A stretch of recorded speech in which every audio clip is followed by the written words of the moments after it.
Police అమరవీరుల సంస్మరణ దినోత్సవాన్ని పురస్కరించుకుని ఒక అడుగు వేసింది ప్రభుత్వం. ఇవాళ సభ పెట్టింది. సాధారణంగా ప్రతి చోట ప్రతి రాష్ట్రంలో కూడా జరుగుతుంది. కవాతు ఇవన్నీ నడుస్తాయి. గౌరవ వందనం తీసుకోవడం ఇదంతా జరుగుతుంది. ఈ సందర్భంలో చంద్రబాబు గారు వేదిక మీద ఉన్నారు. హోంమంత్రి అనిత గారు కూడా వేదిక మీద ఉన్నారు. హోంమంత్రి అనిత గారు ఒక స్టేట్మెంట్ ఇచ్చారన్నమాట. గంజాయి రహిత రాష్ట్రంగా తీస్తున్నాం, గంజాయి రకమైనటువంటి ఎట్లాంటి ఇబ్బంది లేకుండా చూస్తున్నాం.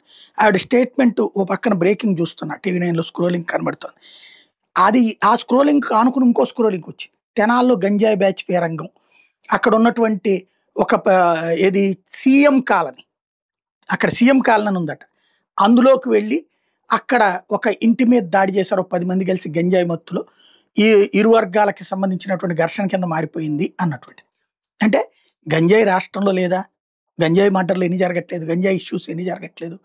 కాకపోతే అప్పుడు రాష్ట్రంలోనే పంట పండించి రాష్ట్రంలోనే అరాచకాలు జగనే చేపిస్తున్నాడు. ఇప్పుడు జరుగుతుంటే మేము పట్టుకుంటున్నాం కదా, అప్పుడు పట్టుకున్నారు బోల్డ్ కేసులు. బట్ పట్టుకున్న కేసులను కూడా చూపించి ఇదిగో నువ్వు సైకోవి లెక్క ఇది గంజాయి రాష్ట్రం కింద మార్చేసావు, మీ వాళ్లే గంజాయి. ఇప్పుడు గంజాయి అయినా మద్యమైనా సరే మన వాళ్ళు పట్టుబడ్డా సరే అబ్బెబ్బే దాని వెనకాల వైఎస్ఆర్ కాంగ్రెస్ పార్టీ వాళ్ళు.